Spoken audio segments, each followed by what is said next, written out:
No nosso último episódio marcámos encontro consigo e por isso mesmo estamos aqui para que nos próximos minutos juntos possamos estudar a Palavra de Deus e possamos descobrir mais coisas tão belas e tão necessárias à nossa vida espiritual. Contamos sempre com a presença do pastor Pedro Esteves, que nos ajuda nos comentários que precisamos e devemos fazer sobre as Epístolas aos Romanos. Estamos no capítulo 10, deixámos o capítulo 9, vamos iniciar aqui quase que, eu diria, a reta final. Ainda não estamos nesse campo, mas estamos quase a lá chegar. Pastor Pedro Esteves, obrigado mais uma vez por estares connosco. Nós iniciamos sempre com um sumário. Hoje o sumário é? Vamos estudar hoje o conceito de justiça própria. É um conceito também muito importante na mensagem da teologia de Paulo, particularmente agora ao iniciarmos o estudo do capítulo 10, e vamos perceber de que forma é que Cristo é o fim da lei, uma afirmação-chave, eventualmente polémica, mas nós vamos tentar perceber o que é isso de Cristo ser o fim da lei. Vamos abrir então a nossa Bíblia no capítulo 10 de Romanos.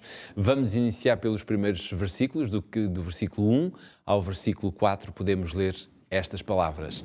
Irmãos, o bom desejo do meu coração e a oração a Deus por Israel é para a sua salvação, porque lhes dou testemunho de que têm zelo de Deus, mas não com entendimento. Porquanto, não conhecendo a justiça de Deus e procurando estabelecer a sua própria justiça, não se sujeitaram à justiça de Deus, porque o fim da lei é Cristo, para a justiça de todo aquele que crê. Muito bem, nós estamos aqui a ver uma passagem de Paulo, pelo aquilo que já estudámos até aqui, e já vamos no capítulo 10. Qual é a mensagem deste texto? Afinal de contas, ainda hoje corremos o risco de tentar, de alguma maneira, estabelecer justiça própria? Sim, não há dúvida que esse é um dos grandes riscos que a história tem revelado permanentemente na vida dos crentes. Ou seja, esta ideia, este esforço de procurar estabelecer justiça própria é alguma coisa que, embora até em extremos diferentes, está permanentemente como que uma porta de apelo na vida do crente. Cada vez, no fundo, o que é justiça própria é todo o momento ou toda a circunstância em que nós não confiamos plenamente em Jesus como sendo a única alternativa. De reconhecermos que Jesus é o único que é justo. E, portanto, isso implica, por um lado, que nós não somos, mas, por outro, que nós dependemos dele, que temos que caminhar com ele. Então, repara, nós poderíamos dizer aqui claramente que há como que duas faces de uma mesma moeda. Estamos a designar esta moeda como a da justiça própria. Por um lado, nós corremos o risco de não aceitar Jesus como Salvador, como muitos fazem, e, portanto, assumirmos-nos como os nossos próprios deuses e senhores da nossa vida. E, portanto, para a pessoa que toma esta atitude, seja por razões céticas, seja porque não quer o jugo, como Jesus dizia, o jugo de Cristo na sua vida, a pessoa faz-se o seu próprio juiz. E, portanto, poderíamos chamar a esta face da moeda o relativismo. Quer dizer, a vontade de Deus para mim, ou o que Deus quer, ou eu sou livre e autónomo. É tudo muito relativo, não é? Portanto, é tudo relativo. Esse relativismo torna a pessoa o seu próprio juiz. Mas, por outro lado, no outro extremo, nós temos pessoas que, sendo crentes naturalmente, estando até muito preocupadas, ainda até que genuinamente, com a sua salvação, mas tentam obtê-la através dos seus próprios esforços. E, portanto, embora estando num oposto, como dizíamos, a vida cristã destas pessoas vai se tornar o quê? Um esforço permanente por tentar fazer a coisa certa, de maneira a que Deus possa, se quisermos, aceitar-me. Então, estamos na mesma no campo da justiça própria. Mas já não é porque eu não queira Deus e queira ser autónomo, é porque eu quero apresentar-me a Deus em impecável. E, naturalmente, a isto é, no fundo, o que nós chamamos de legalismo. Portanto, o relativismo total, tal como o legalismo total, são formas de justiça própria. E onde é que fica o equilíbrio? O equilíbrio, ele fica quando nós conseguimos reconhecer duas grandes verdades que devem estar permanentemente diante de nós e que são, no fundo, duas grandes verdades bíblicas, porque isso é o que nos importa aqui, porque isto é uma escola bíblica, não são duas verdades que nós aqui estamos a afirmar. Essas duas verdades são que nós temos que manter permanentemente diante de nós a consciência da santidade de Deus. Ou seja, de que Deus é santo significa que é um ser único, separado e que tudo que vem de Deus é perfeito. Por isso, a vontade de Deus é perfeita. A santidade de Deus, se estiver sempre diante de mim, eu reconheço que aquele é o caminho, aquela é a meta. Por outro lado, tem que estar sempre diante de mim a minha pecaminosidade. Quer dizer, a minha tendência natural para o pecado.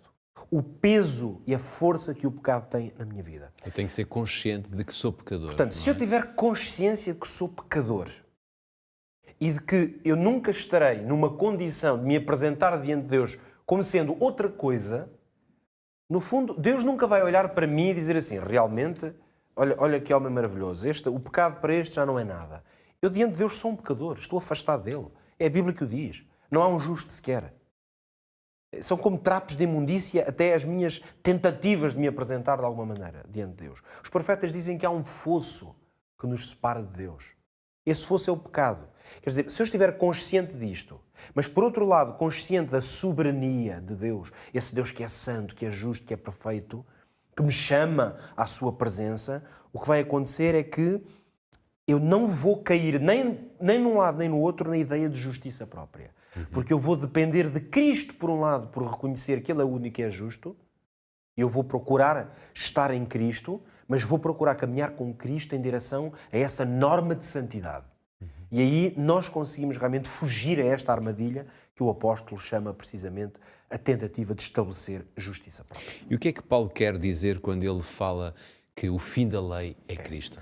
Agora podíamos dedicar, de facto, aqui um minutinho ou dois a tentativa de explicar bem esta expressão, porque Paulo vai usá-la precisamente na sequência desta explicação, deste erro de tentar estabelecer justiça própria. Então, alguns pontos. Em primeiro lugar, nós sabemos que os judeus, a quem Jesus falou e com quem Jesus conviveu, mesmo muitos daqueles que até já próximos da Igreja Cristã, mas que vinham dessa herança, no fundo, na mentalidade judaica, o contexto era de que a justiça se obtinha através de uma obediência, se quisermos, escrupulosa à lei.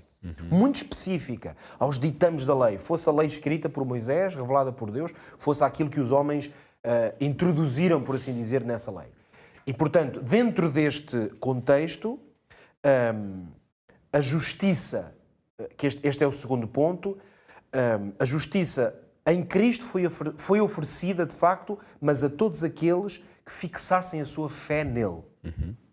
Por isso é que esta justiça ela não vem de um escrupuloso cumprimento da lei, ela vem através de Cristo. Se repararmos, mesmo o sistema sacrificial do Antigo Testamento, que as pessoas tinham que escrupulosamente cumprir, mas que neste caso apontava claramente para Cristo. Então, nós entendemos que a expressão bíblica que diz que Cristo é o fim da lei, é que a lei leva-nos a Cristo e à sua justiça. E aqui é muito importante, sem ser necessário ser muito técnico, dizer que mesmo a palavra grega para fim da lei é uma expressão telos, que significa, pode ser traduzida por propósito, ou sentido ou objetivo. Quer dizer, Cristo é o propósito da lei. E aí nós compreendemos que afirmar Jesus ser o fim da lei, se significasse a abolição da lei, significaria que eu posso passar a matar. A lei diz não matarás.